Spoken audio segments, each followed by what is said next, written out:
Like, Raigeki is a really bad card in Genesis. And it's not because of the effect, it's because it's 7 points. I have literally not seen this card be played at all because it's 7 points. It's pointed out of playability. Whereas Dark Hole, which does functionally the same thing, is 3 points, which makes it a very good card, even though the text is not that much different from Raigeki.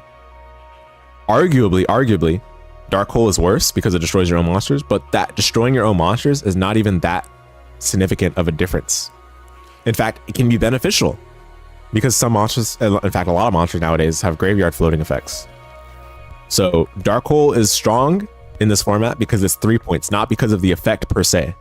Whereas Raigeki in this format is a weak card in this format because it's 7 points. Yeah, so they just posted a blog post update today, and I'll share some thoughts as we go through it. So what to expect in the March points update. Right now, I know that a lot of people's feelings on the format have soured a bit since the honeymoon phase. And it's even unfortunate that we have to say honeymoon phase because I feel like the format has very strong potential, especially in the context of modern Yu-Gi-Oh! Like, restricting the player's deck building to basically build around ratios based on the power level of a card, I think is very appropriate and fitting for where Yu-Gi-Oh! Stands today. But it's a shame that they kind of dropped the ball on some of early decisions that they made, such as pointing Droll down to 5, such as not addressing the Radiant Typhoon problems early enough, and among other things, of course. This time around, there are some other issues that they've got to address, and I'm hoping to see addressed, but we'll get to that in a second. But yeah, basically, this Genesis Celebration's, I guess, aimed at being like a resurgence or renewed interest opportunity for Genesis, as they seem to want to quote-unquote exit early access, is how they've called it, for this format. So, you know, I do wonder if it'll succeed in that regard. But I feel like all the people that are actually interested in an alternate format like this have already been putting the work into this format already, and I'm not sure how much that interest pool would increase from an event like this. Although it's good to see that they're still supporting it. I think showing and putting into action the fact that they care about this format is important, because it like equivalently prompts people to be encouraged to like put more effort into this format themselves. It's a dual nature of like the company putting an effort into the support of the format and the players putting an effort to show that they enjoy that support, basically. Unlike a certain company that starts with a B and has Road in it and is in charge of Cardfight Vanguard. Okay, last major points update based on tournament data was back in December, but between the Proto YCS events and the uptick on players posting their decks online using Yu-Gi-Oh! Genesys hashtag, we have a nice chunk of data to work with to update the points. You should see that update on Thursday or Friday, but we can tell you what to expect now while we iron out the final numbers. So Thursday or Friday this week. Right. So yeah, they did say the last major update was in December. We did actually have a points update since then, but it was I guess minor, so to speak. Where was it? Pre-release points for Bros Protocol, and they did these point changes. I haven't talked about these point changes here on stream, I don't think. But I don't really have much to comment on here, especially after playing this format a lot. Like, this card is absolutely custom. Like, it's so messed up, Fallen of the White Dragon. Definitely deserves to be highly pointed. In fact, I think 30 might not even be enough, to be honest, but right now, I feel like they probably feel like Brand is in a good enough spot, so they probably won't change this. I'll talk a bit more about Elfnote, because I've been playing Elfnote a lot this format. Not just as an engine, but as like a pile deck. This is a bit of a glimpse of what I've been playing this format a lot.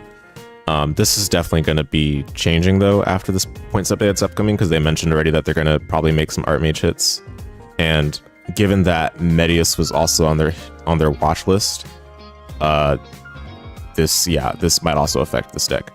But like we'll talk about it more. Yeah, and then Artmage non-finito's insane. This card's ridiculous. Definitely 15 points was good foresight from them.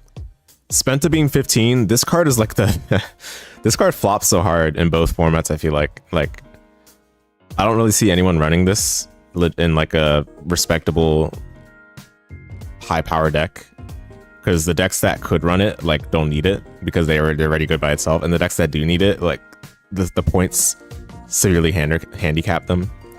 So I don't know. I think Spenta is gonna be point reduced pretty soon probably. Sheena should be more points. This card is unbelievably dumb. It's pushing Radiant Typhoon so hard. Zaylin 10 points is fine. Ripper M, I have never seen anyone play this card, but I'm not sure if maybe 10 points is fine. I'm not sure. Forbidden Crown at 10. You know, we'll talk about it more as well, but I actually think more of the board breaking cards should be lower pointed. That being said, Forbidden Crown is a card that you have to be careful about because everyone and their mother will play it if it's too low of points. I would say reasonable point value for this is maybe 5. But yeah, I don't know if anyone would really realistically play this at 10 besides like some niche board breaking application. Like I think people have started to get come to terms with the fact that Droplet is really strong even at 10 points. So we've been seeing more of that compared to Crown.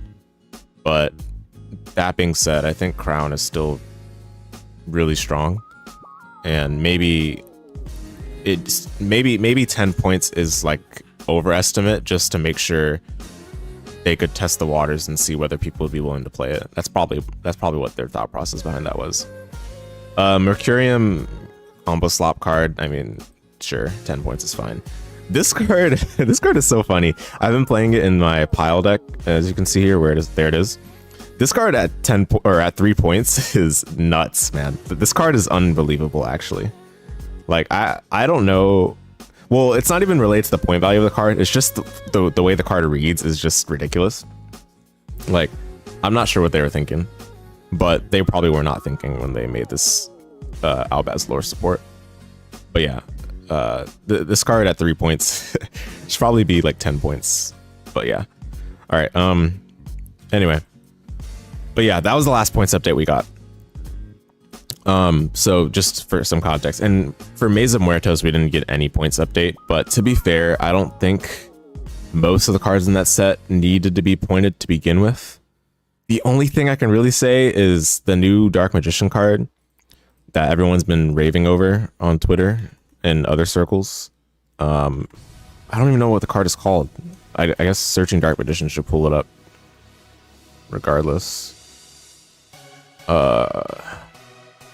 Dark Magician of Destruction, okay. But yeah, this card is messed up. This card is ridiculous. Basically, any level 6 or higher Dark Spellcaster becomes Dragoon, right? In Genesis, that's probably fine, to be honest, because Dragoon is already 100 points.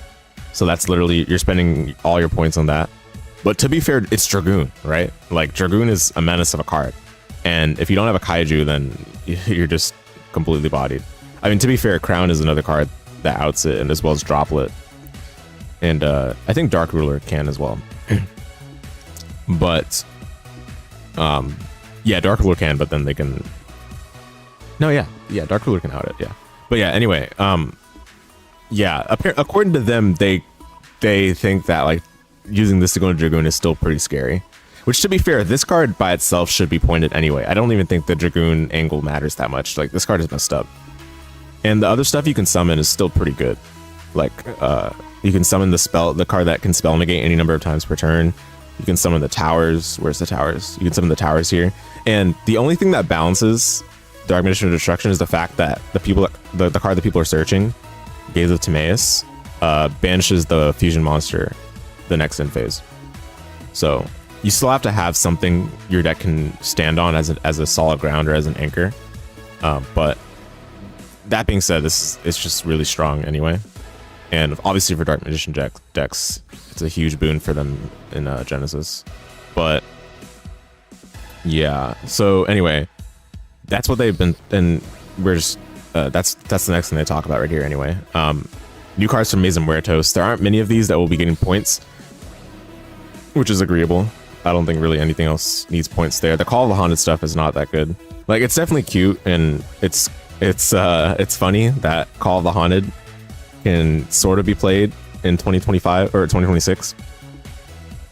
but these cards are like, yeah, you do have a 1-card starter. Which one is it? I think it's the pumpkin here. Like, you do have a 1-card starter technically. One of these, I can't remember which one, but it's not really that good. Especially like Radiant Typhoon being one of the strongest decks right now. Like, it was so easy to interrupt this deck. Like, if you had like any spell trap pop thing, then you could kind of body this deck, right? It's pretty rough. And it's not to say that this deck should be more playable. It's really to say that like it's in a fine position. It doesn't need to be pointed. But yeah, they're saying the most important is Gaze of Timaeus, since it makes Red Eye's Dark Dragoon, its 100 point cost, almost irrelevant. Almost is the keyword here. I really don't think, like, if someone's spending 100 points on this, I think that's fine, to be honest. But that being said, I don't think that excuses a card like Dark Magician of Destruction from being pointed regardless, right? I think that card should still be pointed, and it's perfectly fine for Dragoon to stay at 100 if that's how they feel. But I don't think they should be thinking, oh, let's point Gaze of Timaeus because it's being used to make Dark Dragoon. I don't think that, or Red Dark Dragoon. I don't think that matters that much. I think you just got to look at the card that's enabling this and see what it's able to do even outside of the Dragoon context, and know that that card is insane, because it basically, any deck that's running a level 6 or higher Dark Spellcaster can go into whatever is enabled by Gaze of Timaeus, which there's quite a few number of runnable, not runnable, but like playable level 6 or higher Dark Spellcasters in the game. People mentioned Diabellstar the Black Witch, which obviously that's like an advanced angle. In Genesis, that card is 20 points. So you're not really going to be using that card per se. You get 20 points right here. So you're not really going to be using this, but there's some other good stuff. I mean, even the Apprentice Illusion Magician is a card that you can run with this perfectly fine, especially in a Dark Magician deck. And this card is not pointed, which it doesn't need to be. So, but yeah. And obviously, one of the prime choices among new cards is Dark Magician Girl, the Magician's Apprentice. For the Shining Stark stuff, this card can be used to go into the fusion as well, the new fusion. Yeah, I mean, that's my thoughts on this. I mean, I don't think they even needed to mention Dragoon here. Like, I don't think it matters. I think Dark Magician of Destruction should be pointed regardless. But maybe not very many points, maybe like 10 points. I mean, by their logic for pointing stuff like Gaga Gaga Girl and the Galaxy Photon Dragon. So Gaga Gaga Girl is pointed right now, right? How many points? 15. And Galaxy Photon Dragon is also 15, I think.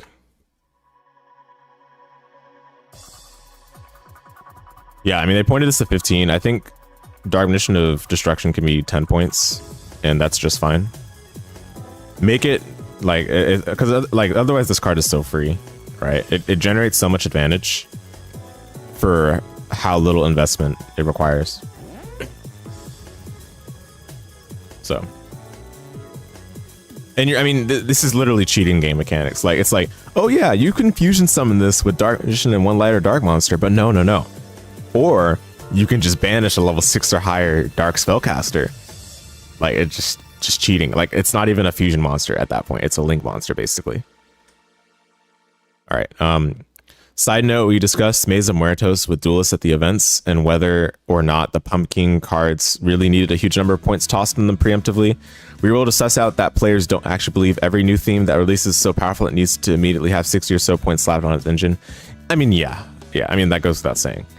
I mean, you just use a little bit of critical thinking and read the cards and understand that, yeah, obviously some cards deserve points on release more than others. The Kewl Tune points, the points that were assigned to Kewl Tune is just baffling to me. Like, that deck was so pushed for sure for this format, along with Radiant Typhoon, obviously. Like, those two decks needed way more points, but at the end of the day, they're gonna make those changes, I guess. So we're gonna see that pretty shortly later on in this blog post. Yeah. So usage rate outlier decks. All right, so this category covers cards used in decks that were significant performance outliers. As a reminder of a few basic facts, every tournament will have exactly one winner. I mean, okay, what What's the subtext here? Well, why are they saying this? Every tournament has a most popular deck. Just being the most popular deck doesn't mean the points are going to go sky high, but if the margin between the most popular deck and the rest of the pack is massive, the point increase will be larger. Okay. Across the Proto YCS events, Kewl Tune was by far the most played deck, with 53 Duelist, not counting the White Forest deck that used some Kewl Tune cards as an additional engine. Well, I would count that. I would count that, but I mean, it's fine for them to not count it here and then mention that they're not counting it. I think that's also fine, but I personally would count that as Kewl Tune. Because if a White Forest deck is fitting those in, that means they have enough space because the Kewl Tune cards are not adequately pointed. It's like me fitting in and jamming in all these Elfnote cards with an Artmage package, basically, because Medius the Pure is so dumb, right? That's twice as many decks as Exosisters, 27. Well, I'm surprised this many people played Exosisters. I don't think, like, I mean, I don't think this deck is that good, to be honest. But anyway, which was the second most played deck. Wow. Following Exosisters were Monarchs at 22. You know, I think looking at Monarchs gameplay post Droll format, like after the Droll hits, this actually makes sense. Monarchs are insane when Droll is out of the picture. Unbelievable. Hand looping you, potentially floodgating you out of the game, potentially tributing your monsters. You know, they and just making so many bodies as well. They have so many options to play because they build so much advantage from just their I guess core engine cards that were released some time ago now, and then obviously they got some new support, and the new support really takes them to the next level. So yeah, this is actually not surprising. But I think before this YCS, I didn't have Monarchs on my radar like this, but now seeing the gameplay it has in this format, I can understand why there is many Monarch players. It's definitely a good deck. 19 White Force players is also surprising here, but I'm assuming this is because of Elfnote being a thing now. Dracotail 18, no surprise there. This deck needs to go. Like, what, dude? This deck, why have they just not nuked it off of Oblivion? Like, this deck just needs to go. Why am I seeing this deck in a Genesis? Same with Vanquish Soul, but Vanquish Soul is mainly because of the Regenesis cards, and the Regenesis cards are probably not adequately pointed. So I wouldn't say point the Vanquish Soul cards. I would say point the Regenesis cards. Radiant Typhoon, yeah. The points assigned last update were not meaningful enough. Those points they assigned last update were like points that should have been given to the deck like on release. I was very surprised that Vision was not pointed. I thought that card would for sure be pointed, but we're gonna see that mentioned like really shortly right here. And then Artmage at 15. So Artmage, there's actually some interesting stuff to talk about beyond what I've mentioned already, but I'll talk about Artmage quickly here. Artmage is a deck where if people are playing like a wide variety of types of hand traps, which is what this format has, people aren't really consistently playing like one or two types of hand traps like Droll. You know, like everyone was playing Droll in the Droll format, right? It's the Droll format. But in this format, people are playing like EDOPro, people are playing Nib sometimes, people are playing Ogre, you know, and those cards are good against specific decks, but do absolutely nothing against other decks, right? Which I think is what allows Artmage to sneak in to exact formats like this. How do you beat Artmage with hand traps? You Nib at the very nth moment, right? Because they just die to Nib at the end of main. Or you Ogre the field spell, right? But those are really the only two ways to stop that deck. I mean, I guess if you wanted to make like a gamble on whether they have extenders, you could try to Veiler the Medius the Pure normal summon, or a Medius the Pure,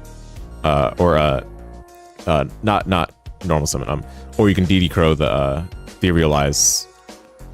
So they send it off the Etherealize, right? And then you can let me pull up the cards. They send it off Etherealize, it's in the grave, right? And then they activate its effect from the grave, then you EDOPro, right? That's another way to stop it. I guess you can also Skullmeister or what's it called? Ghost Spell. But those are less common. But the best way to stop the deck, right, is to ogre the field spell, or to nib at the end of main. But not everyone is running those cards, and those cards are not even that good into every deck. Like, nib does nothing. Hey, what's up, Gelman? Hope you're doing well. We're just doing some Genesis chit chat. Nib does not do anything against a lot of these decks that are listed out here. And these aren't even all the decks that are good in Genesis right now. But Nib really doesn't do anything against these decks, per se, like, compared to against Artmage. Ogre... I mean... Ogre can do something against some of these decks, but, like, it won't, like, end their turn compared to the way it ends Artmage's turn, potentially. So, that one is, like, a trickier one. But... all other options, like, aside from, like, the blowouts, like, Nib is against Artmage, like Mourner, a lot of people are running Mourner. Mourner's not going to stop Artmage. Artmage is perfectly fine with Mourner, to be honest. Like, yeah, you're not really going to stop anything. And there are a lot of other decks here that Mourner doesn't really stop adequately. This is a nice change of pace for Bruin. Yeah, not quite Bruin, but like, yeah, I agree. Nice change of pace. I just wanted to get some thoughts out because I haven't really been making card game content really.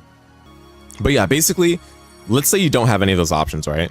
Then Artmage just completely bodies you. The inboard it makes is unreasonable to break through. You can droplet. That definitely works. That helps a lot. That gets rid of some problematic things that they have. But then they can always use the quick play fusion card or use the counter trap, or not counter trap, the normal trap, special summons from deck, so that they can use either Artmage Power Patron to fuse, or use Medius the Pure into Artmage Power Patron to fuse. Or if they're running Elfnote package, then they can use Medius the Pure into Elfnote Power Patron into Synchro. But regardless, they have a way to play through Droplet, right? But if you nib them, then they just die. Like, end of main nib just completely obliterates them, right? That's the thing, though. You don't get that same like auto win against other decks here. So that's what allows a deck like Artmage to slide in. So, and that being said, do you really want the gameplay against some deck have this sort of awkward to run or awkward to include out in your deck, or you just lose when this deck goes first? Like, I'm not sure if you want that kind of gameplay. So a deck like this should definitely be pointed a bit more to account for the fact that not everyone is going to be running these kinds of outs, or not going to be able to have access to these kinds of outs due to point restrictions or due to the engine restrictions, right? And Artmage going second is a different story. Like, Artmage going second is very mortal, I would say. It's not that scary. They need a lot of non-engine to push through. Radiant Typhoon. Like, I wanna root for this deck, but this deck's inboard is just nasty, dude. Like, because its interaction is around MST, it makes it so difficult to break their board. So I don't know. Like, it's another one of those decks that's like, yeah, good luck. If you don't have hand traps and it goes first, then good luck. And then yeah, Vanquisol with Regenesis is I think the Regenesis stuff is really, again, I've mentioned this already, but this is really the issue here. And them having a negate that doesn't really cause you to make that many sacrifices to how you build the deck is probably what needs to be addressed. Because, I mean, these are modern cards. These are modern quality cards, right?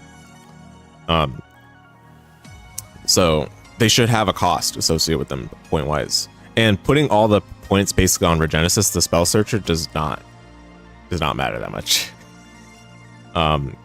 Where's the negate? Well, Archfiend is good, obviously, but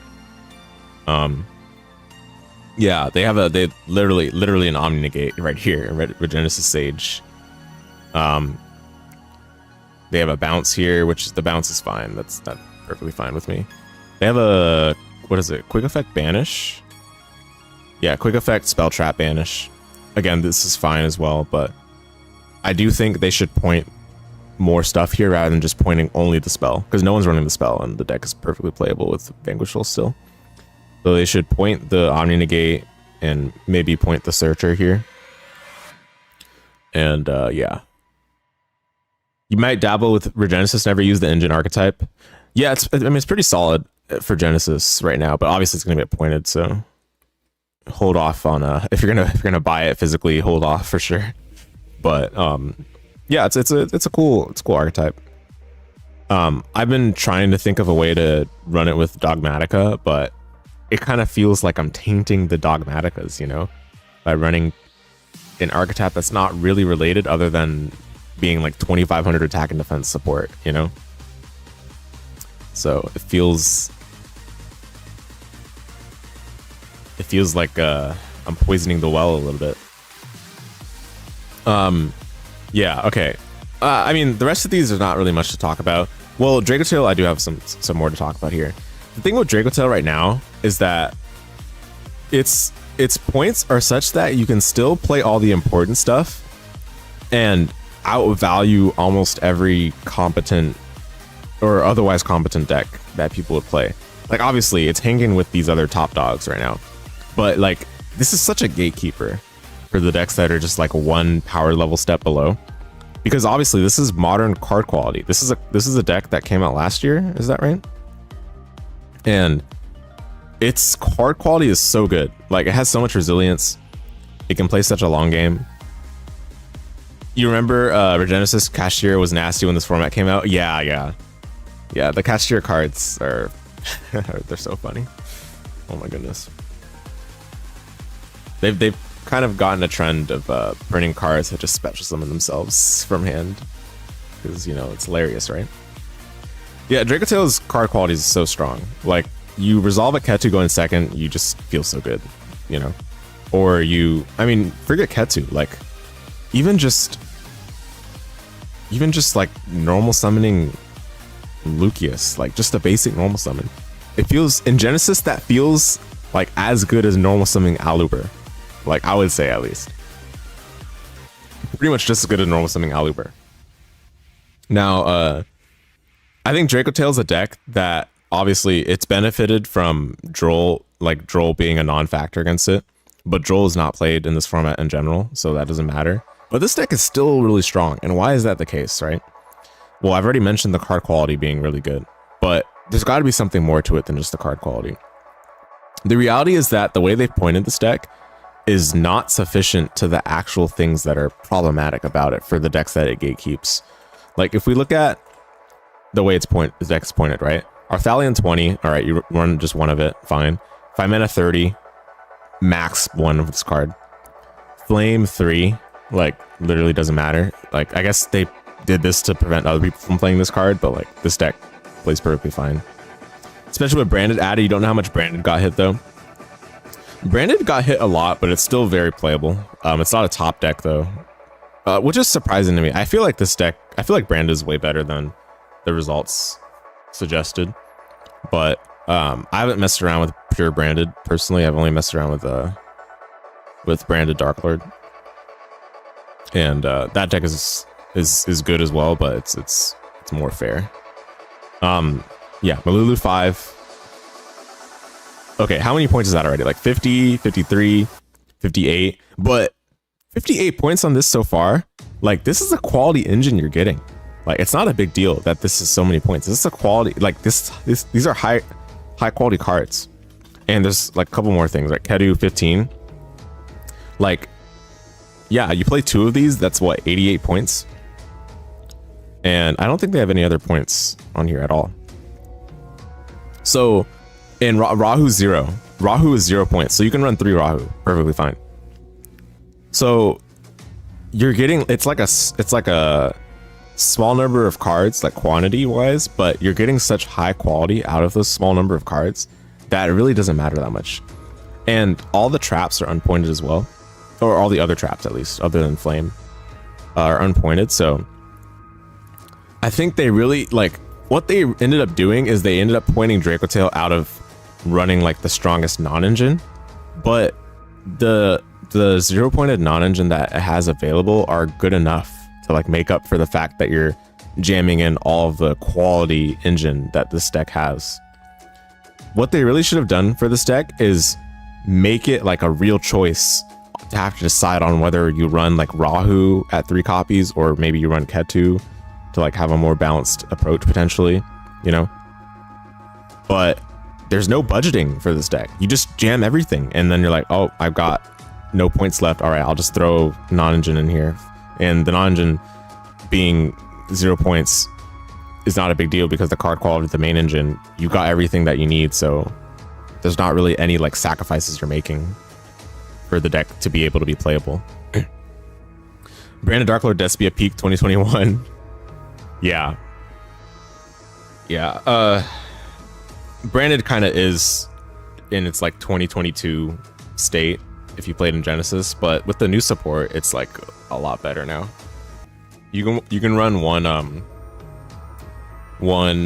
Fallen of White Dragon, which is a custom card, and you can run Ecclesia the Black Dragon as well. And there's another card I'm forgetting right now. But yeah.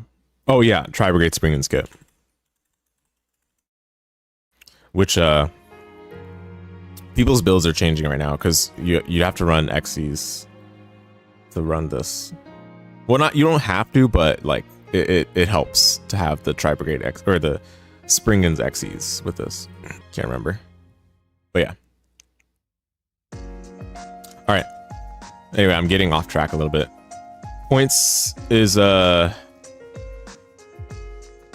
how many points is Chaos Ruler again? Trying to get evil? Even Chaotic Ruler? Oh, it is called Chaos Ruler. 50 points. 50 points. I think it's playable. Some like combo deck. But I haven't seen anyone make it work.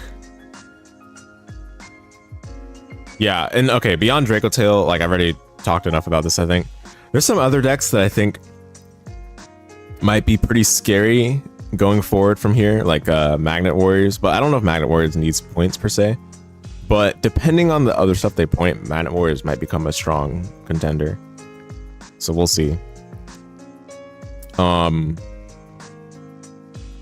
forgetting some other stuff. Oh, Elfnotes in general. The Elfnote engine they haven't mentioned here. They've only mentioned Medius, which we'll get to in a second. But I do think the Elfnote engine deserves to be pointed more. I've played with this engine like a lot now.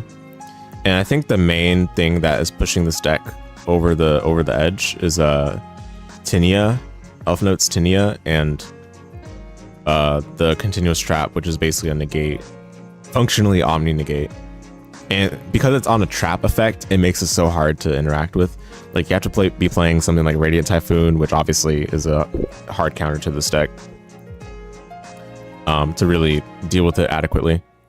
And Tinia, the reason why I would point this as well, this is a quick effect hand rip, and even though it's only until the end phase, it being a quick effect means that you can just randomly interrupt a hand effect that a lot of cards typically have in order to special themselves out these days. And I think that's not okay. Like, this type of nonsense has to go. Or it should at least be pointed, in my opinion, right? The problem right now is that they've pointed only Elfnote's Power Patron. And it's 15 points. And I don't think this card actually should be pointed at all. Like, it's a really good card, don't get me wrong. But I don't think it should be 15 points.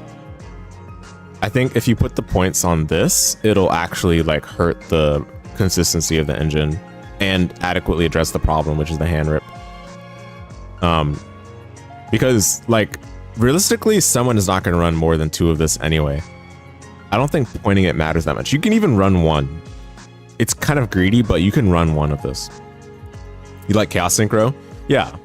They hit Lightsworn a lot though, so it's kind of unfortunate, but yeah. Yeah, I mean, like for Elfnote Power Patron, you can run 1 and be fine. Like the 15 points really does not matter. Whereas Tinia, if Tinia were 15 points, I'd be like, ooh, you know, okay, maybe I have to make some more concessions on like the size of my engine and the consistency, right? Because that would be 45 points if I spent them on Tinias. That's a lot of points. It's a good card still, of course, but 45 points is Nothing small. And I'm not even sure if this would be a 15-point worthy card. Probably would be like a 20-point card, to be honest. Youch. Yeah.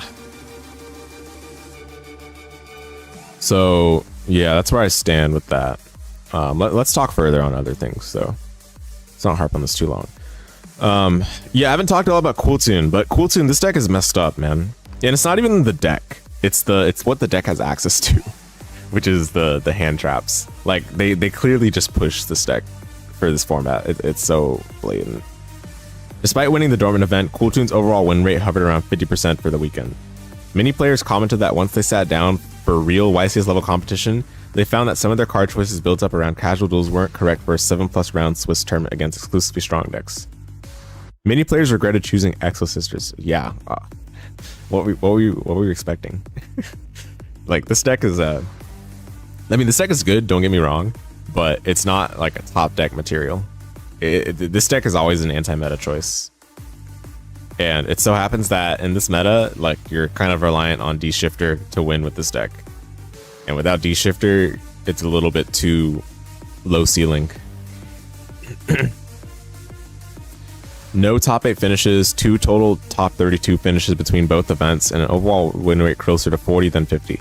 Due to the play rate, they've earned some more points, but due to lack of success, the increases will be far smaller than they would be for even a 50% win rate deck. Yeah, I mean, that's reasonable.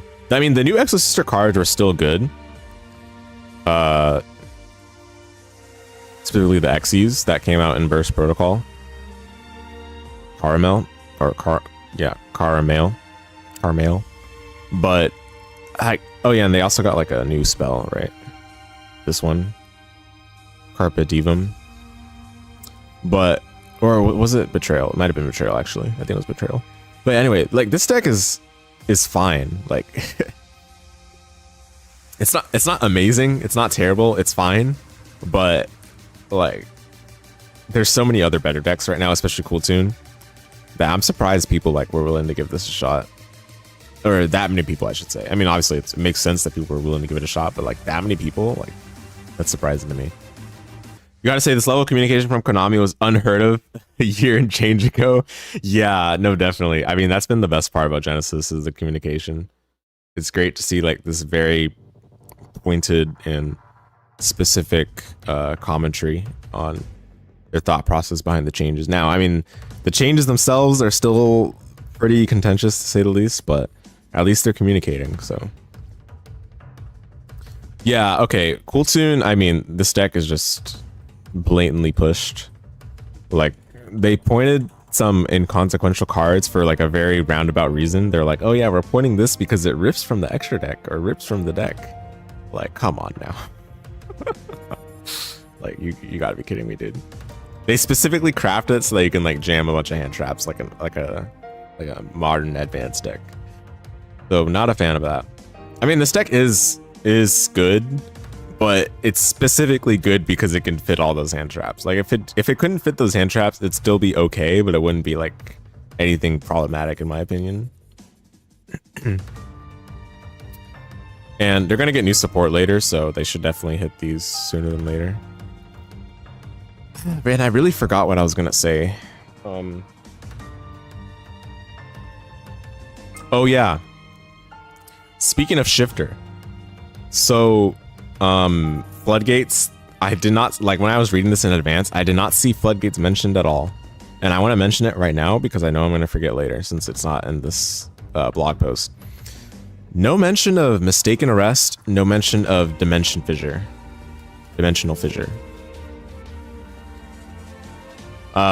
Is Dimensional Fissure a Floodgate? I mean, at this point, I guess it's not a Floodgate, right? According to them. Even though this card, like, basically says you win the game against a lot of decks right now. Same thing with Macrocosmos. Macrocosmos is basically doing the same thing, and they're both 0 points. Macrocosmos in particular is really egregious because it just like, this card also turns off stuff like a Droplet. Like, just for no reason, it just turns off some cards that you'd want to be online, like you'd want them to be active.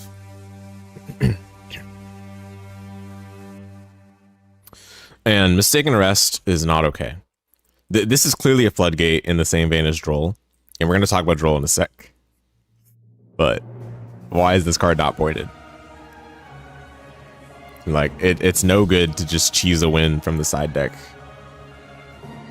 in a format like this, where their philosophy is getting rid of Floodgates like this. Yikes, yeah. Alright, usage rate outliers engines. The prophecy has finally come true. Radiant Typhoon Vision finally showed up as a popular draw engine in non-Radiant Typhoon decks. I mean, it was already doing so. Like, they just purposely ignored it, I guess? How popular was it? More than 3 times as popular as the Radiant Typhoon deck itself. This is a big change from the invitational stage of the rollout, where it was almost exclusively in Radiant Typhoon decks. But there were a lot of Radiant Typhoon decks back then. And there was already like early signs of it being used outside of the deck. Like, people were using it in any deck that could play like a lot of quick play spells, which is a lot of decks. Alright, yeah, I mean, this card should have points. And it's a draw spell, like, you know. Anyway. The Regenesis cards are spread outside of just Regenesis and Vanquishal, and at the same time, the actual Regenesis deck players have also been asking for a rebalance of their points like we did for Adventure and Branded. True. True. Good. This is good. I agree with this. Also in this category will be some changes to Punk.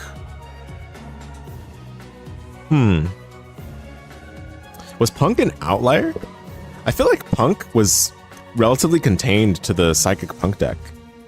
And that deck has kind of dropped off in this format specifically. But I feel like it's only dropped off because of the recent releases, like Kewl Tune and Radiant Typhoon.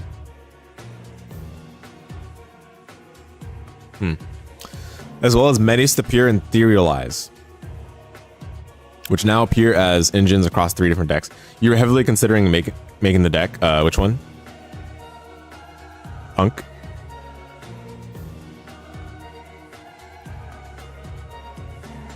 You like psychic stuff? Oh yeah, for sure. Yeah, the psychic stuff is definitely cool.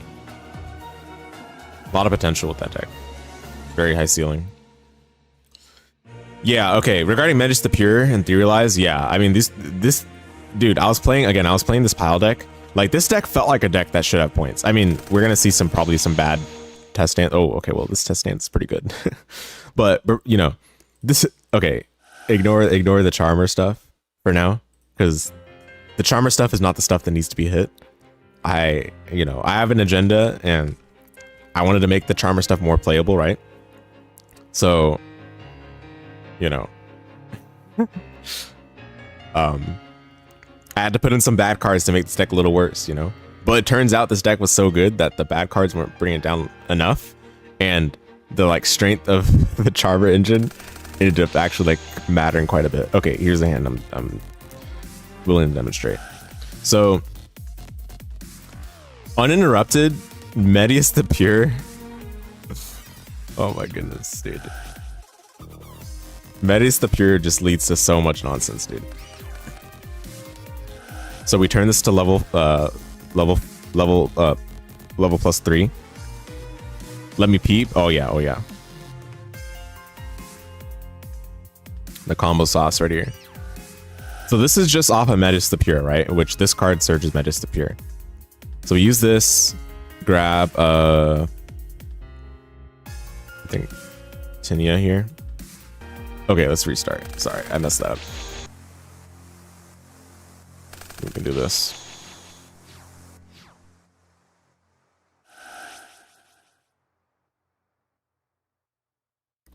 So anyway, I'm just trying to prove that this card definitely should be pointed. It has a new context right now, and I'm not even doing the Artmage stuff, which it was meant for. They're like meant for in quotation marks, right? Because this card can be used for other decks too. It could be used for Dooms, and it could be used for Elfnote. So it's doing a lot more than the 0 points that it currently has right now, basically, is what I'm trying to say. So we do that. Cartesia, Fortuna grabs the Canoe's Trap, Grand Guignol. Oh no, but we need Tinia. Okay, so we have to do Tinia. You see the Alleyware comparison? Yeah, dude. It is basically Aluber. And it's a good Aluber. Oh, I forgot I have Medius here. Oh, wait, this is even more broken than I was thinking. Could we just bring back Medius and then use that to fuse? Oh, wait a minute. This deck is insane. More insane than I was thinking. Yeah, I forgot. I even forgot about this. And then go into Grand Guignol. Grand Guignol send Gugule.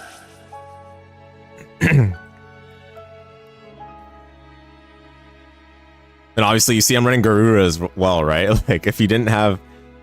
If you already had, like, Droplet... I mean, I'm not sure why you wouldn't want another Droplet, even if you have Droplet already. But if you didn't have that, you could do it again, you know? And then we do this, send that. Special... Lucina. Lucina, add Fortuna. Fortuna, special. Fortuna... place the trap from deck, and this is a good end board. Like, it might look like nothing, but look at what we've got. We're gonna add back Cartesia to hand. Grand Guignol is an interaction. It's not an interruption, but it's an interaction that can bring out an interruption. We have Droplet added to hand, and we have 2 other cards that we haven't even used. Like, obviously, I would have used Spellbook of Secrets before I went into the Elfnote line so that I wouldn't be locked out of the Charmers fusion. But like, this is crazy, man. This is unreal. And this was like, how many cards? This was with 1 card, actually. This was a 1-card combo. Yeah, this was a legit 1-card combo. So, and then like that, again, that's just with going into the Elfnote stuff. If you go into the Artmage stuff, okay, this situation sucks because you'd have to use the graveyard effect to bring it out. But it's fine. If you went into the Artmage stuff, like, this is obviously more susceptible to interruption, right? I mean, it always is. It always is. But especially in this case, because you're kind of telegraphing that you might not have a lot of plays if you use the Etherealize and then you go into the Medius graveyard effect.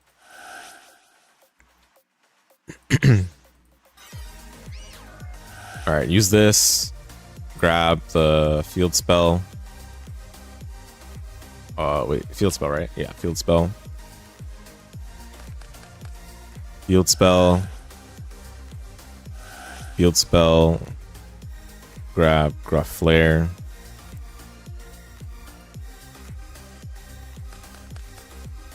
Gruff Flare. Gruff Flare set. Sure, this, I guess. So this was like a what? Okay, this was like more than 1.5 card combo because we had to use Etherealize, but it was enabled off of 1 Medius the Pure summon, if that makes sense, right? So that's still like ridiculously good. All right, activate special. Bring back the spell. Activate. Femel. Oh yeah, I kind of messed this up because you're supposed to grab the. You're supposed to grab the quick play, and then discard the quick play for follow up, because the quick play allows you to bring back Artmage stuff. Oh, that's funny. Yeah, and then you contribute these 3 to get the Nerva, and then use the quick play to banish them and go back to deck. Obviously, you'd have more cards in hand available potentially as well. But yeah, like, this is like, anyway, this is just say like Medius is just too strong of a card now, especially with the context of all these release cards that they've got. Like, when there was just Artmage, you can make the argument that, okay, maybe it's fine. But now we've got Dooms, now we've got Elfnote. Like, Dooms is fine, to be honest. I do think one thing about Dooms that should just be nuked off orbit is the Droll thing. This nonsense right here that basically just says if your opponent cannot out the equip spell, then they just die on the spot. I think mini games like this should not be in the game. I mean, Super Quant does the same thing, and that deck literally does nothing else. But at least Dooms would have somewhat of a play if they didn't have the Droll, right? Super Quant literally doesn't do anything if it doesn't have the Droll. I mean, they do have other things, but like, why would you do any of this when you can just go into Great Magnus, you know? So, and I mean, yeah, those Super Quant's other things are not as good. So, but anyway, this is what they're saying should be pointed, which I agree. Medius should definitely be pointed. It's a modern quality card, especially with the new context of cards they've released since the Artmage stuff, particularly the Elfnote stuff. So, but yeah, I think personally, I don't think Dooms is a problem at all. I think the only thing that should be pointed for Dooms is the trap, and you can make that 100 points. Okay, usage rate outliers non-engine. This is where Ghost Ogre and Snow Rabbit and friends will appear. Kewl Tune is really messing with the numbers in this category since as a synchro deck, it's very tuner heavy, and the Ghost Girls are all tuners, so it gets tricky. You don't say. This is the problem that you yourselves have created. But a card like Ash Blossom and Joy Spring is definitely creeping up in usage, so it's going to go up in cost. Why are they pointing Ash more? Like, what? Are they gonna point the hand traps more instead of pointing Kewl Tune? Like, are you serious now?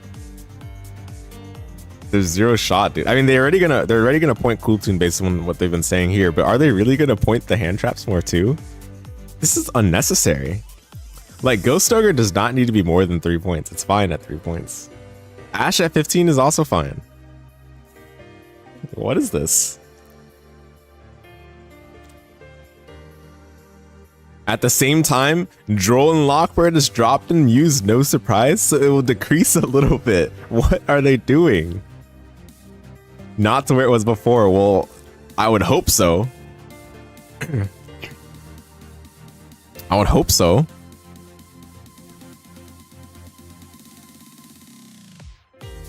So, okay, the only acceptable change to Droll would be from 25 to 24. Okay, that's like personally the only change I would accept. Now, before the Droll update, the other points update, where Droll got nuked from Oblivion, or nuked into Oblivion, I was actually gonna say, I was saying that Droll should be pointed to 20 for it to be unplayable. That's probably what they're gonna do. I think they're gonna make it 20. If they make it any less than 20, then I think I'm done playing this format. Like, legit. This is... Reading this is just unbelievable, dude. They've actually, like... Konami has somehow been able to, like... pinpoint and nail, like, a problematic card in their game.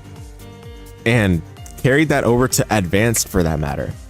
And now we're like, you know, no one's playing Droll. Maybe we need to bring it back into playability. Like, what? No. No. Dude, if this is what they're talking about for like point decay, I really hope it's not. But if this is what they're talking about, then this format is toast. And I'm saying this as someone that loved the concept so much, because I think it's very fitting and appropriate for Yu-Gi-Oh. But this is just not it. It's not it. Okay, I still have a wish list of cards, right? Which are definitely not going to be dropped in points. Bruh, yeah, dude. Not being used, drop the points. What's up, Retro Rage? Yeah, dude, it's just like, oh yeah, no one's using Droll. I wonder why. I wonder why. Monkey press button. I wonder why no one's using it. 25 is like genius, actually, because if you're playing it in your deck, people just automatically know that you're playing a bad deck. So they don't really have to worry about getting their turn skipped once. Like, that was actually pretty genius. But now they're like, we should drop it. No, should not drop it. So I had a wish list, right? I had cards like Forbidden Droplet. Why am I typing here? I can type in EDOPro. Forbidden Droplet. I wanted this card to actually be 0 points, but there's no chance of it happening anymore with them saying that they want to point Dark Ruler no more, which we're going to get to in a sec.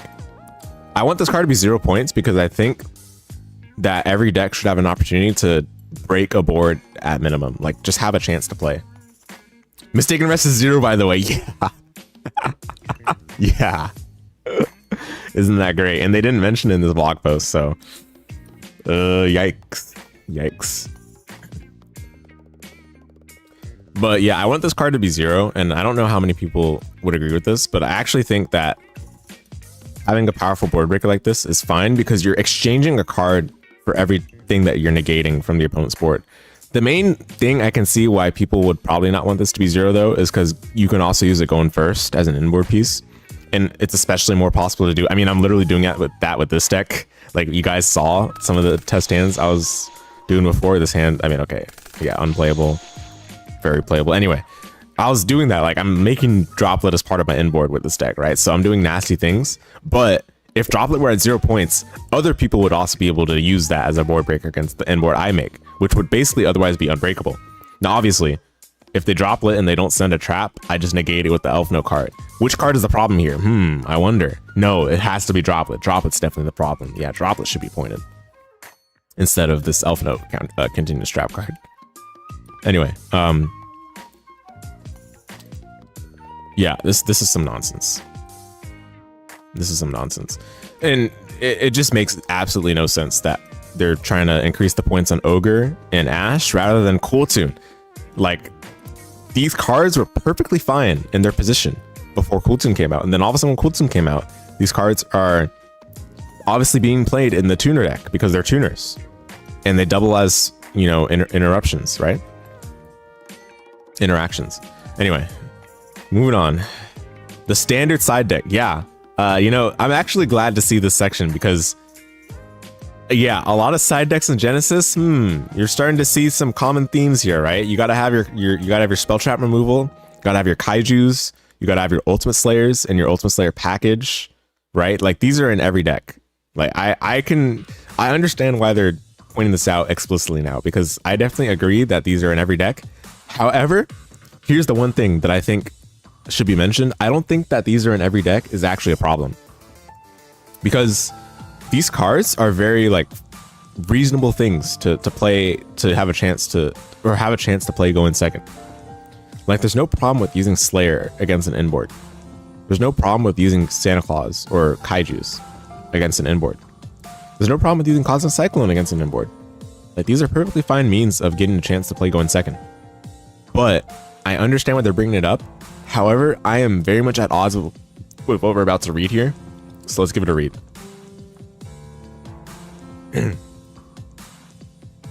Over 60% of all competitors' side decks started with 3 DD Crow, 3 Cosmic Cyclone, and 3 Ultimate Slayer. Most extra decks began with Garura, Ma Long, and Meteorologic Aggregator. More than half of duelists also played 3 Dark Ruler No More. These cards and similar cards will no longer be free and will cost points simply because of the basic Genesis rule. Heavily played cards go up, less played cards go down. This is some absolute nonsense. Some absolute nonsense. So what you're telling me is that if I'm going second and I'm using the cards that allow me to have a chance to go second in high quantities, you're going to get rid of those cards, but not the cards that put the going second player in such a difficult position to begin with where they have to use these cards.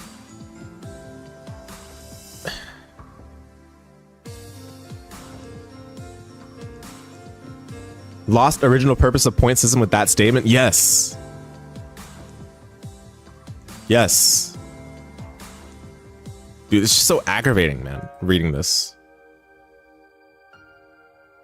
I read this and I'm like, yes, they're noticing, right? This is great. This means that they understand the problem. No, instead they're like, oh, we're going to get rid of these cards. We're going to make them pointed because we don't like that everyone's playing them.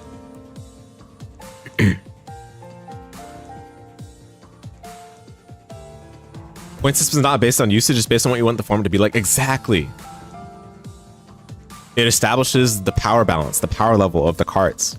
Like, obviously, not every point represents the exact power level of a card, but the overall arithmetic around the deck construction and the metagaming that people use with different point values is based around, or forms the basis for power level that people play for the format in games and also in deck building. Like, it goes for both ways. Like, before the games are even played. When you're doing deck building, the points make sure that you like, in order to play this powerful card, you have to make sacrifices on other powerful cards that you're maybe not playing, right? Which means if you're gonna play all the powerful cards, the cards that you're using as like a backup plan, like the standard side deck they're calling here, these are all like the like next best options available, which are obviously much worse options than the better stuff you can be playing, like Droplet, right? Or like, a blowout hand trap, or like Lightning Storm, right? Or even Dark Hole.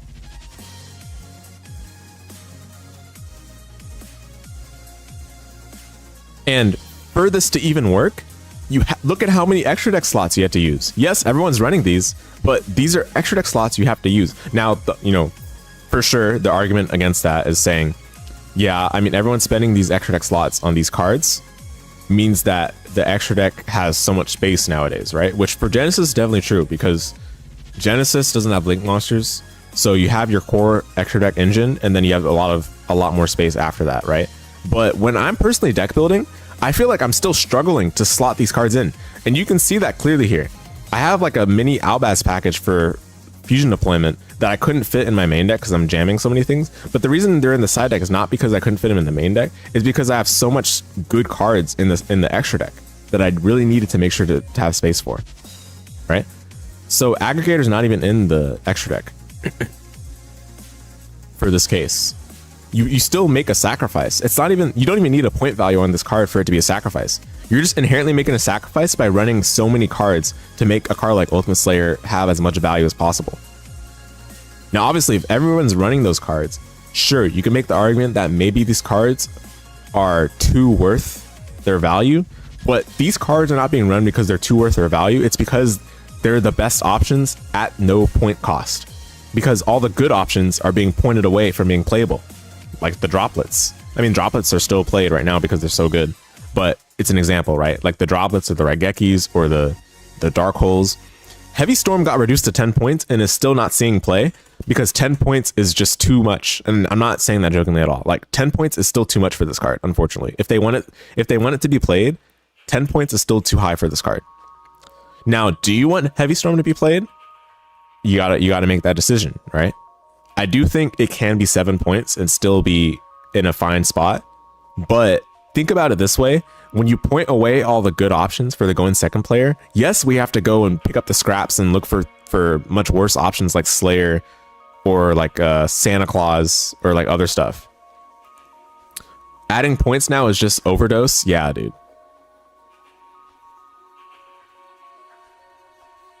Like, Raigeki is a really bad card in Genesys. And it's not because of the effect, it's because it's 7 points. I have literally not seen this card be played at all because it's 7 points. It's pointed out of playability. Whereas Dark Hole, which does functionally the same thing, is 3 points, which makes it a very good card, even though the text is not that much different from Raigeki. Arguably, Dark Hole is worse because it destroys your own monsters, but that destroying your own monsters is not even that significant of a difference. In fact, it can be beneficial because some monsters, in fact, a lot of monsters nowadays have graveyard floating effects. So Dark Hole is strong in this format because it's 3 points, not because of the effect per se. Whereas Raigeki in this format is a weak card in this format because it's 7 points. Similarly, Interrupted Kaiju Slumber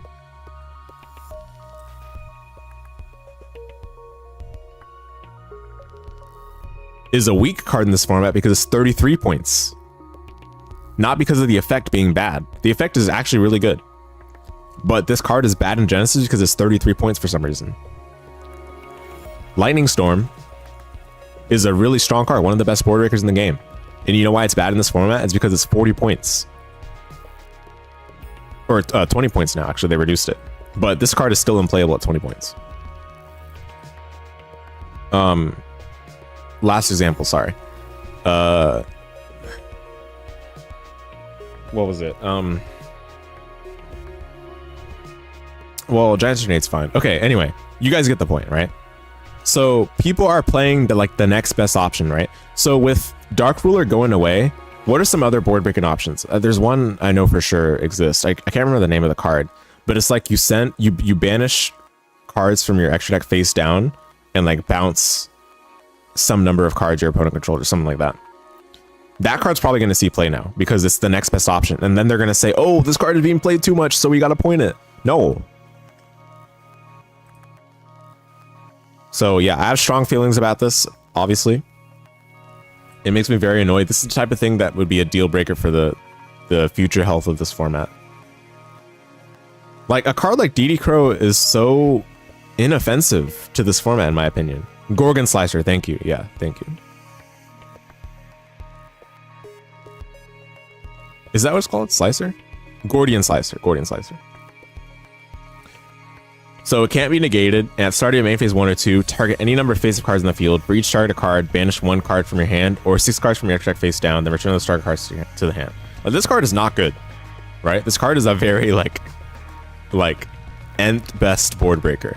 But it becomes the best board breaker when you point away all the other cards out of playability. You know? Or, you know, people will start playing Vesper Gearsu, which is not a great card either, but it starts to become something that people consider when all the other options are gone. You've seen enough make it 20 points. Yeah, I mean, they're going to do that if everyone starts playing it according to their logic. And, oh yeah, I should mention this too. With the logic that they have, they should just also just point all the kaijus, because kaijus are played in literally every side deck, right? Like, everyone's playing kaijus. Okay, not literally all the decks, but most respectable decks have to play kaijus, because there are some situations or end boards where if you don't have a kaiju, you're just in so much trouble going second. So are they just going to point the kaijus with that logic? When the kaijus are perfectly fine cards. In fact, the kaijus are great cards for this format. I love the kaijus. The kaijus are one of the best things about this format. It feels meaningful to place a kaiju down. Go in second. Lava Golem, same thing. Sphere Mode, same thing. Sphere Mode is not even being played right now because it's a format dependent card, but Sphere Mode would, like, if I saw Sphere Mode being played, that's like a beautiful thing, you know? That means that going second, people will have some options. Now, obviously, if people are playing Sphere Mode specifically, that's probably indicative of combo slop being a little too prevalent, but that's another story. Lava Golem and Kaijus get the point across still. Hopefully their thinking pertains only to the sideboard, which isn't saying much. I mean, these cards are being played predominantly in the side deck, right? And I agree, like, they're totally right about these cards being played very, very high, very frequently. But I think they're making the wrong decision from these cards being so playable. They should see that these are playable and look at how strong going first is, rather than saying, oh, these cards are too strong. Like, okay, how would I point this? Like, okay, if they wanted to just lower the power level of the format, first of all, you don't do it this way, but okay, if I were in their position, I had to point these cards. How would they point this, right? Maybe EDOPro 3 points. Dude, EDOPro 3 points feels so weird, though. This card is not a 3-point card. Like, why is EDOPro and Mourner, or EDOPro and Ogre? Why are they all, like, why would those be 3 points? EDOPro is not an Ogre quality card, nor is it a Mourner quality card for that matter. I mean, obviously, that's not how you should look at point values, but EDOPro is not that impactful for it to be costing points. The reason why people are playing it is not because it's so good. It's because it's like your nth option to fill the side deck. And it does something, at least. Like, there's some other options that are a lot worse and potentially more niche, like Gnome Material. Or like a Token Collector, which people were playing in the Brave token format when those cards first came out. Decades and formats later, going second is still depressing. Yeah, dude. Yeah, for real. For real. And it's going to be more depressing with these points on these cards. And Cosmic is even more egregious, dude. This card should be 0 like all day, every day. They're making Cosmic pointed, and they're probably not going to make MST pointed. Isn't that funny? So now people will just pivot to playing MST instead, which is going to be painful for going second. So now you just give the opponent more opportunities to give the going first player more opportunities to like stabilize and still be resilient against their board being broken. Well, actually, would people play MST? What are the other options? There's what? Night Beam. Twin Twisters. Well, Twin Twisters is still playable right now, but it kind of depends on the deck if discarding is something you want. Night Beam, Twin Twisters, Typhoon. No, it's not called Typhoon. What is it called? Twister?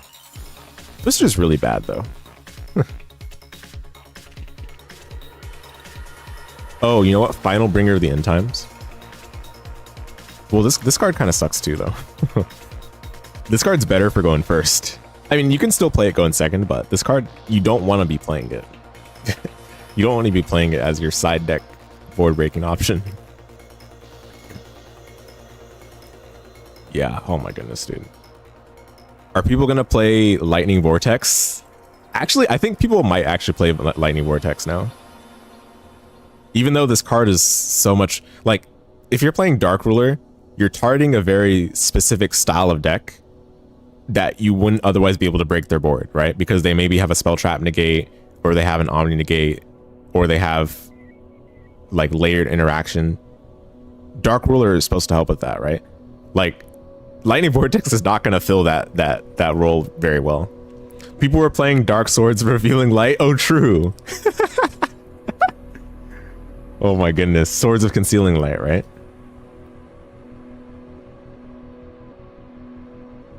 This card? Change all monsters your opponent controls to face down defense.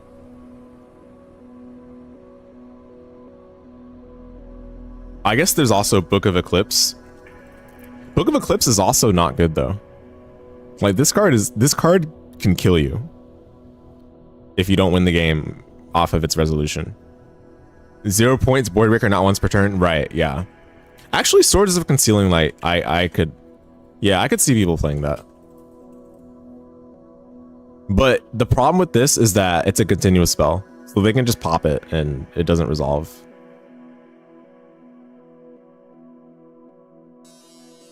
They don't even need a negate for this. They can just quick effect pop it. Wait. What's up? Oh, people were playing Book of Lunar Eclipse. That card is also bad. Like, look at how many bad cards. Like,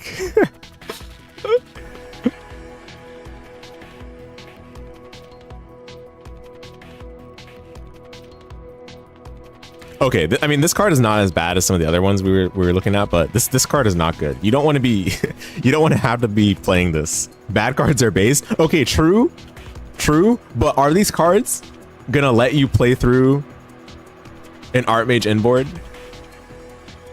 You know, like you gotta lower the power level of the inboards first before we start getting to these bad cards. You want more bad cards than Genesis? Okay, I can agree with that, but these cards are not gonna let you play through like an Elfnote inboard or like like they're not gonna let you play through modern inboards. Yeah, I think Lightning Vortex, I might actually start playing that. Just because it's funny.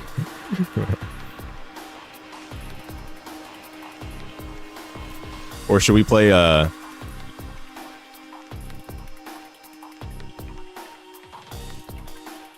no, this card sucks because it targets. Oh my goodness. If you believe hard enough, these cards can crack an Elfnote board. True.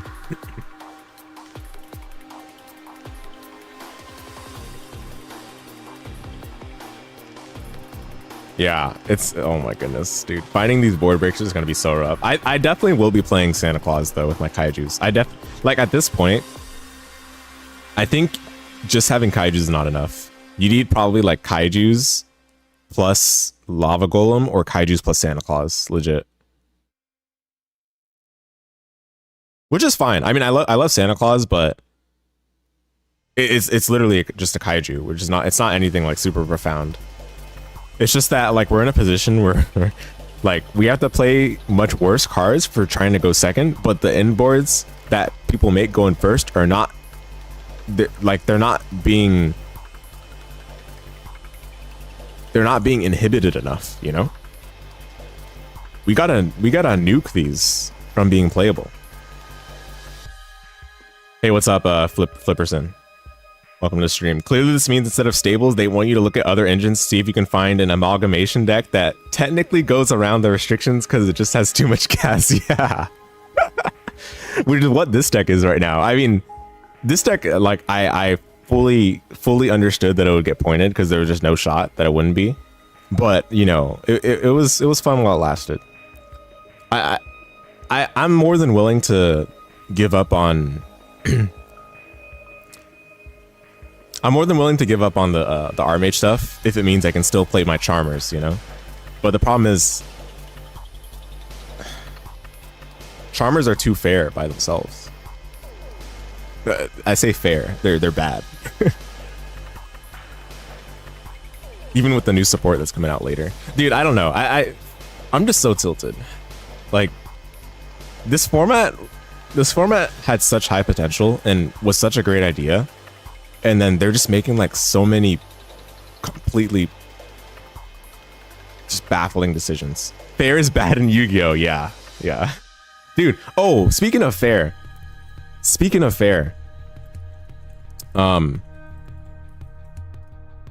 Sword Soul? Hello? Sword Soul. Why does Sword Soul even have any more points still?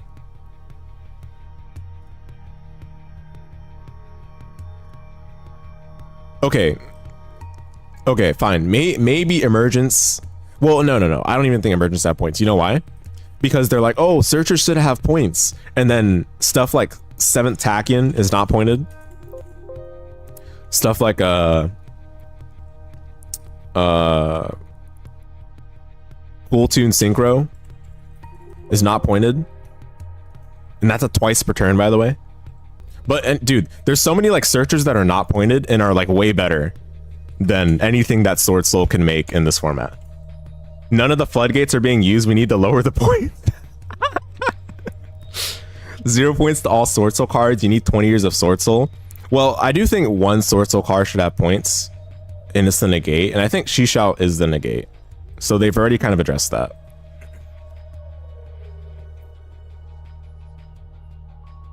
Yeah, this isn't a negate. I think this should have points, but there's so many other, like, and maybe 33 is too high for this.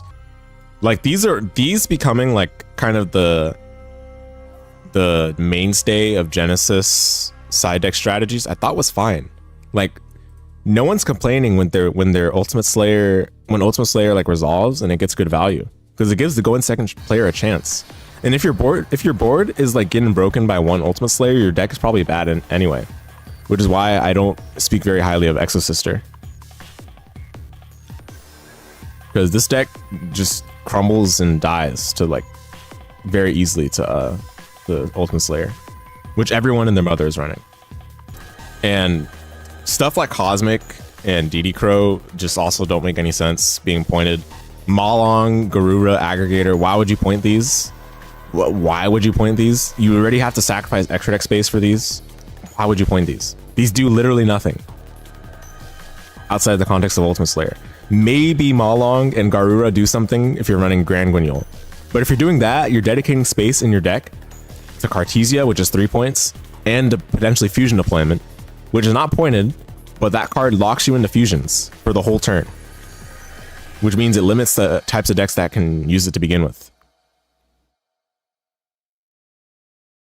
Just unbelievable. Like, okay, fine.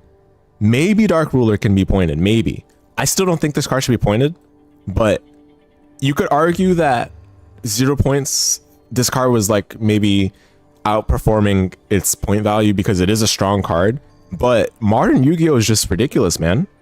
Like, what can the going second player realistically do? Like, the cards or the decks that Dark Ruler beats, you want Dark Ruler to beat those decks because you literally have no chance otherwise. And sure, like, My preference is for them to nuke those decks rather than nuke Dark Ruler. Should have won the coin toss. Honestly, skill issue. True. And like was said before, Ultimate Slayer is better with its package of extra deck. Better with its package of extra deck send to graveyard cards. That should already be enough to consider running it. Yeah. Like, you're not doing Ultimate Slayer to send, like... anyway, it doesn't matter. It doesn't. I don't even need to search anything. It doesn't matter. You're not going to send anything else. You're only going to send these cards because they're the best cards with Ultimate Slayer.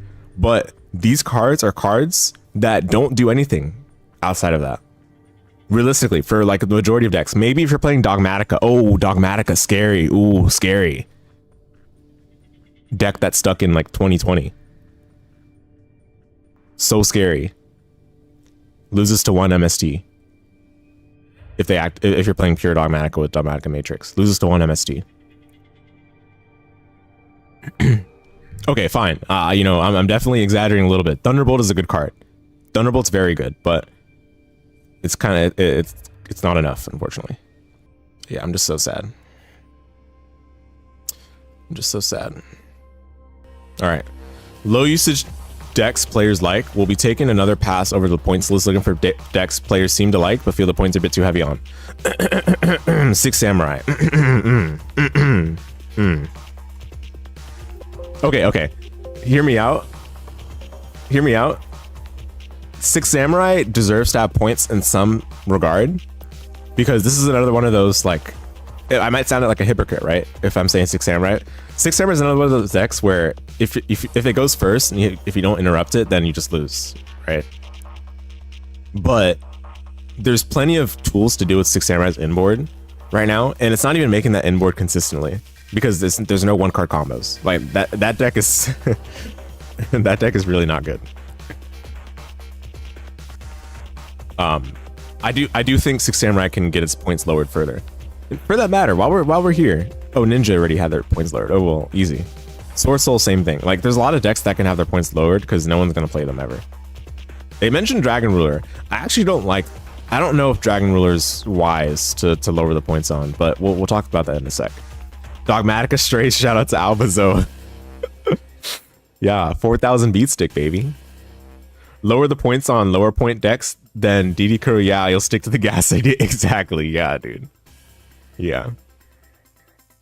So, like, Six Samurai should have less points, because you can't even search Gateway the Six in this format, and that's already 100 points if they're scared about it at all. So no problems there. And all the other Six Samurai cards are barely, like, they're barely good enough for Genesis even in the first place. I think the biggest issue of a card in Six Samurai is Legendary Lord.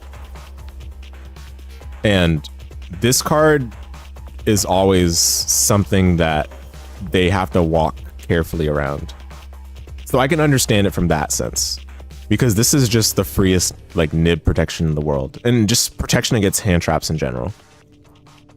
But that being said, Six Sam still struggles against the board breakers that everyone and their mother's playing, which apparently are going to be pointed now. So Six Sam, I guess, gets better. Win, or, you know, I got to do the what's that guy's name from Prime 4? Like, win. Kizan and Anishi, I love these cards because they're very balanced points of interaction that you can use, but they're not like overbearing or blowout inboard pieces. You know? Gateway to the Six response. Oh, got him. GG's. But Legendary Lord, I think if you just carefully make sure that this card is adequately pointed, then I think the rest of it becomes fine. Because again, there's no one card combos in this deck.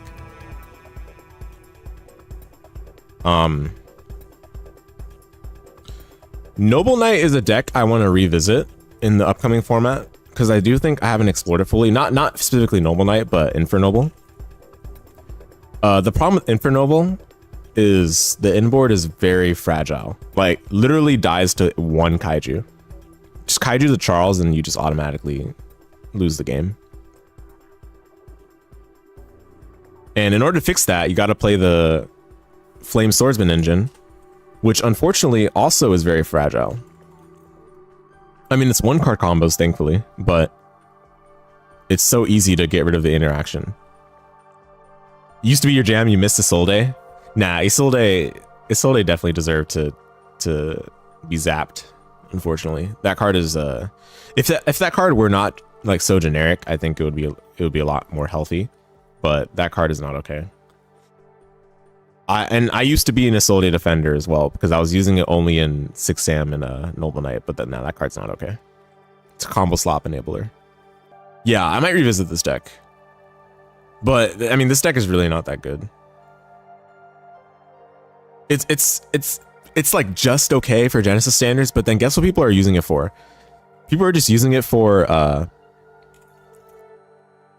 Rongo Bongo, which is still playable, by the way, because for some reason they decided not to make this card 100 points. Now, obviously, Rongo is not very prevalent anymore, and this is mainly because of Onomat being pointed very strongly, which, you know, good on them, good stuff, getting rid of Onomat.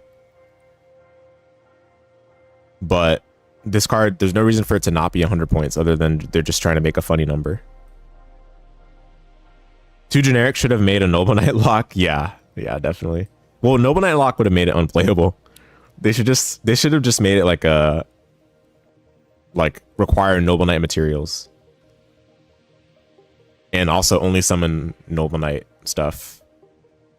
Actually, maybe that's not enough. You're right. Might revisit it without that Bozo Rongo. Agreed. Yeah. Sadly, I think Rongo is the only thing making this deck viable in the last format. But I mean, I don't play Rongo in it, but it's not that good. Anyway, I don't think there was other decks I had. There was like a spellcaster pile I was working on, but then I saw Elfnotes and I was like, Elfnotes are so good. So I got hooked on Elfnotes. But okay. Yeah, okay. I was gonna mention Dragon Rulers. So I think this is a pretty spooky thing to do. I understand the I understand the thought process behind choosing Dragon Rulers to you know, lower the points on, but this is a Towers deck, and the inboard for it is like outside the Towers. The inboard for it is still pretty good, and this deck can play Dragon's Mind. Okay, honestly, Dragon's Mind should just be pointed higher. I hate this card. This card should just not exist. But it does already have points. But the thing is, if you lower the points of Dragon Rulers, then Dragon Rulers get to play this card more readily. So I think that's pretty scary. But beyond that, like, I don't even think that's the biggest issue. Like, there's just other stuff Dragon Rulers can do. They build so much advantage. They have so much resilience. And they have a Towers.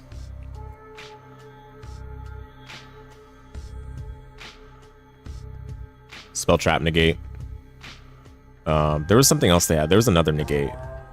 Or maybe it was a Floodgate. I remember seeing a Floodgate that they had. Can't remember. Maybe it's not on the Dragon Lord archetype. You want to dabble with the X-Saber support, one of your favorite pet decks? Oh yeah, X-Saber. I don't know if the new support is good enough though. Sadly. Yeah, I was reading through it a little bit. I don't know if it's good enough.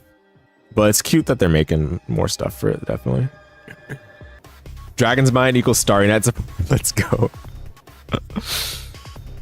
Yeah, so I'm a little scared about that. Especially considering that they already like not too long ago they like just made Purely vanish, which, hey, I'm happy about that. Like, I'm not complaining. I don't like Purely. I think that that deck is the deck that gives a bad name to the fairies. You know, I love fairies. It's my favorite Yu-Gi-Oh typing, and Purely just gave a bad name to fairies, you know? So I'm glad the deck's gone, but then we're getting rid of that Towers deck and we're making a new Towers deck come back. Like, come on now. Oh, while we're talking about Towers, Super Quant. I think I already mentioned Super Quant earlier, but can we please just increase the points on Great Magnus further, please? Like, if we're gonna, I mean, I know that you just have the kaijus anyway. Just have the kaiju, yeah, easy. And this deck is already really interruptible, but if you're getting rid of all our interrupting tools, then you know, this is just not acceptable. This card should be like 90 points, maybe even 100. I feel like this deck would still be playable at 100 points, but it would be so much worse for sure. Does Super Quant have any other points that are meaningful? No. This is the only thing. Yeah, this should be 100 points then. You're gonna mix it with the Psychic Synchro stuff since one of the new X-Sabers is Psychic. Oh! I never even noticed that. Reading problem? Reading problem? Oh yeah, it is.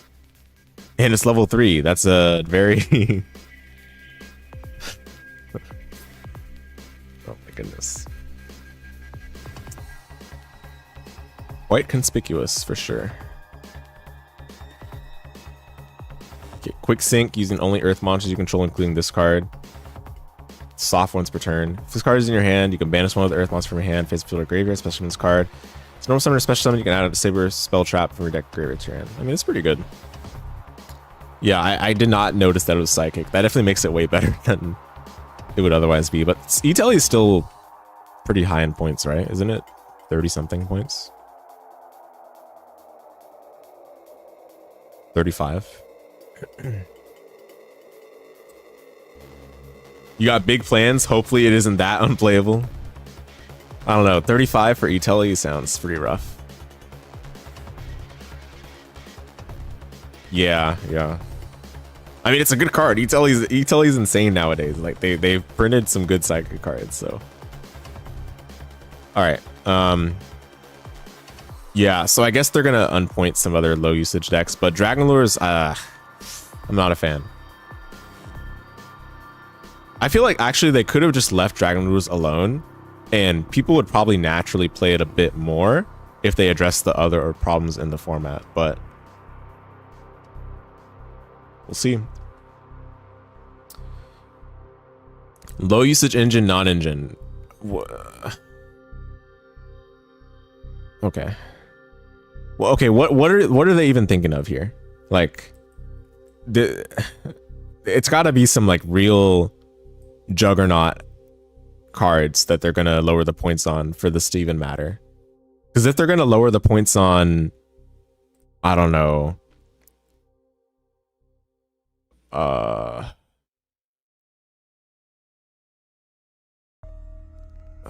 Oh yeah, dangers. No one's playing the dangers. I mean, why are the dangers even? Okay, you know what? Some of the dangers definitely deserve to have points, but like this doesn't matter. Why did YouTube hold that for review? Tier limits to 45. Yeah.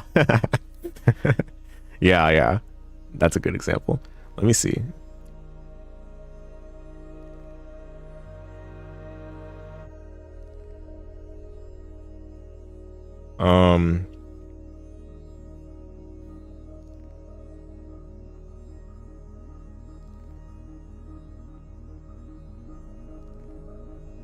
Well, shockingly, there's like a lot of stuff on here that I kind of don't want to see moved. Because I kind of forgot that they pointed them.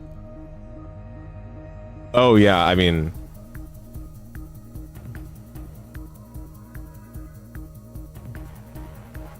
Okay, yeah, actually, I'd have to like look further into it, because some of this is definitely cringe, and I wouldn't want to see it come back. Like, yeah, but it's got to be like actual stuff that people would want. Tier format.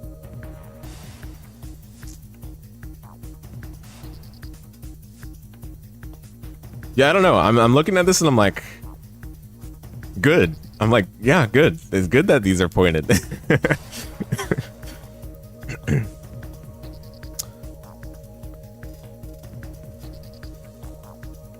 Oh, Super Poly's still 13.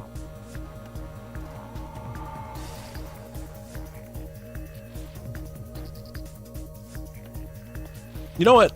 No, I'm fine with this. Super Poly, I hate this card. I wish it didn't say you just can't respond.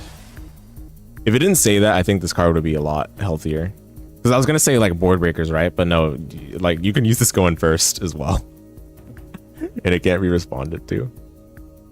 Yeah, never mind. Super Poly, I'd much rather have like Dark Ruler or Droplet.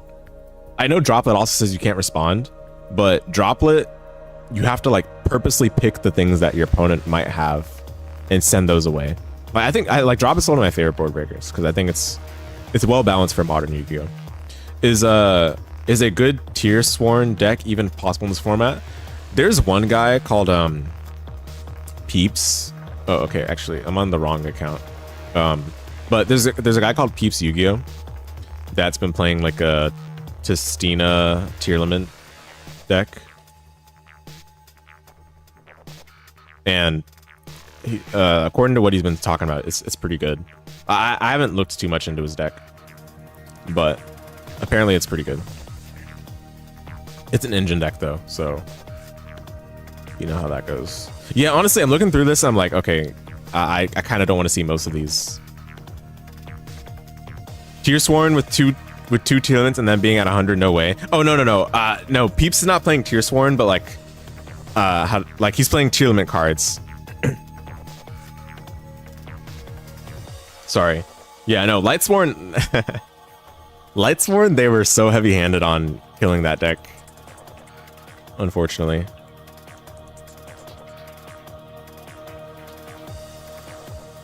Right, Testina, yeah. Okay, well, never mind. You know, well, I guess we'll see what they lower the points on. I kind of like where a lot of these cards are right now because I'm good. I don't want to see them. I don't want to see them get played. You know. Oh, okay. I already talked about Spenta, but this is a new card, so maybe we can wait on that one. Yeah. I mean, yeah. Maybe I'm just being lazy, but I just rather not see a lot of these cards. Oh, Fire King. You know, okay, Fire King could probably come down. Probably. Fire King is definitely a solid deck, but it's not. I think it's fine for Genesis. Okay, anyway. FTKs. Yeah, so everyone's been playing Exodia FTK, or not everyone, but you get what I mean. A lot of people have been playing it on both DB ladder and Omega ladder. And the deck is way better than it has any right to be. So yeah, they're gonna nuke it for sure, which is good. It's a good thing. That deck is probably showing that Pot of Greed at 30 points is still too low. Pot of Greed needs to be like 55 points probably. Ronin Totem from 60 to 48. Yo, hype. Oh wow, Substitute 60 as well. Dang. Pure Fire King was doing numbers like that still.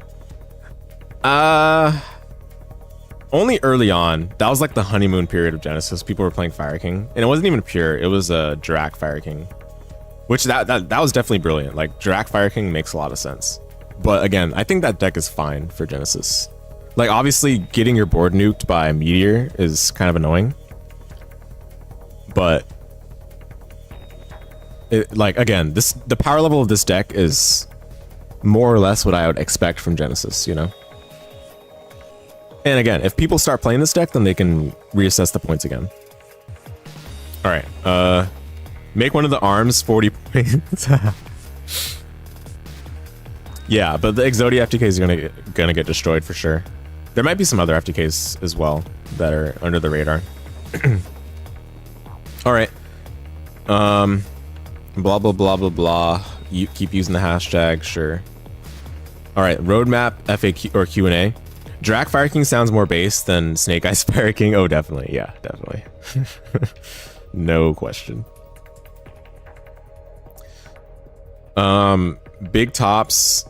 Okay, whatever. Yeah. Lower power format, can that be fixed? Oh yeah. This can already be done. One of the beautiful things about Genesys is that the tournament organizer can just adjust the point cap. Setting the point cap to 50 or 25 cuts the power level of the tournament's decks considerably.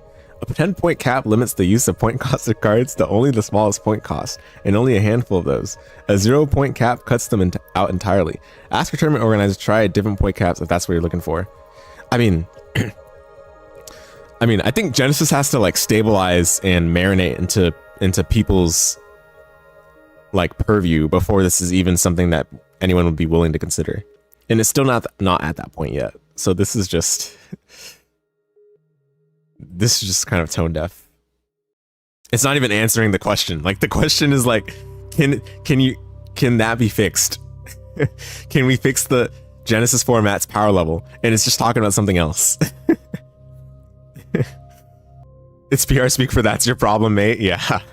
25-point Genesys deck. That's funny. Yeah, this is kind of an annoying response. Like, even if they thought that Genesys and its current power level was fine where it is, it would still be fine, in my opinion, to address the concerns that people have. I know people like Farfa kind of whiff waffle on things like this, but it's fine to address their concerns, right? And give like a clear conscience, forthright statement on the direction that you want, because that's still kind of not clear. What data do you use for point adjustments? Tournament data and the hashtag. And they added Neuron. Yeah, the Neuron support, great stuff. Very nice. Thank you for your enthusiasm and patience. Okay, so that's all. I already mentioned that I would forget about this, but let's talk about it one more time. The defissure and macrocosmos problem. So,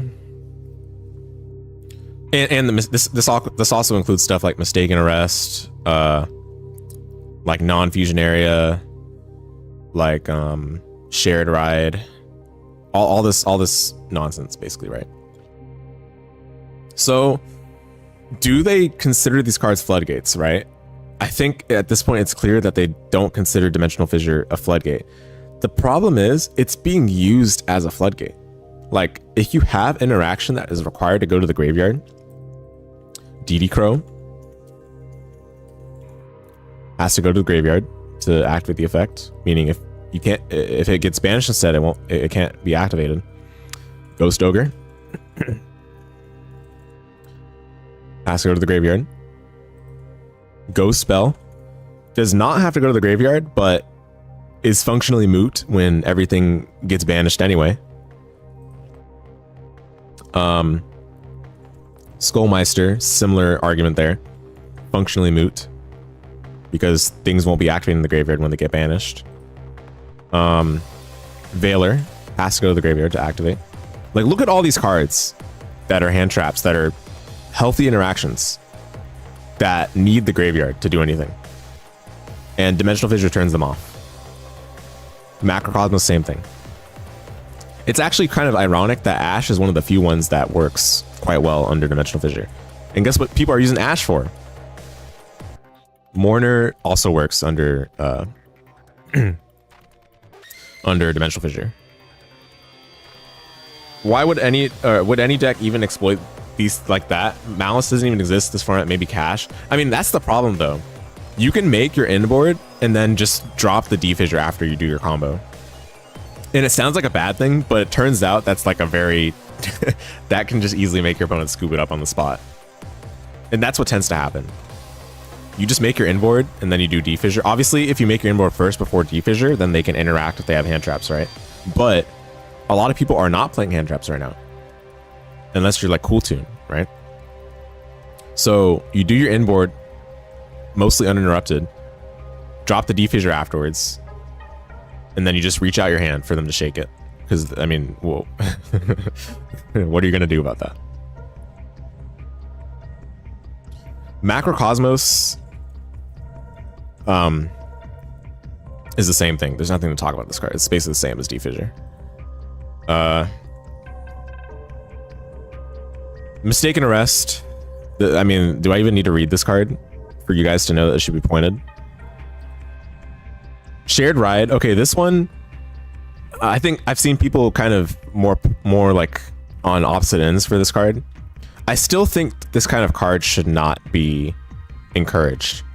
And it's mainly because it includes adding from graveyard to hand. So it's basically a maxi at that point, because so many decks are searching nowadays.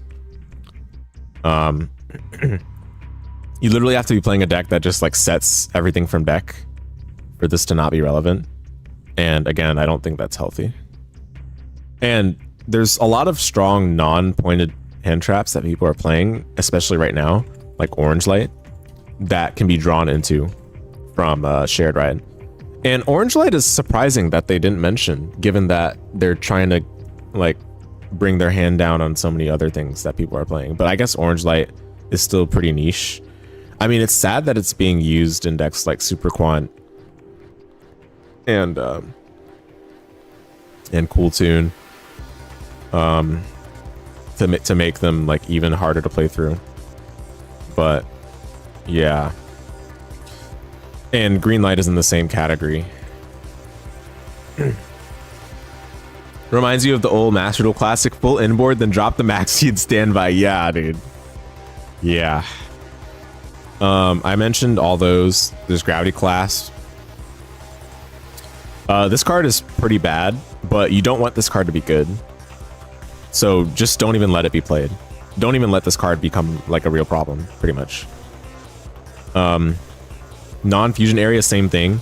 This card, non-fusion area is also bad, but when this card is being considered to be played in the side deck, you know that there's something wrong with the format.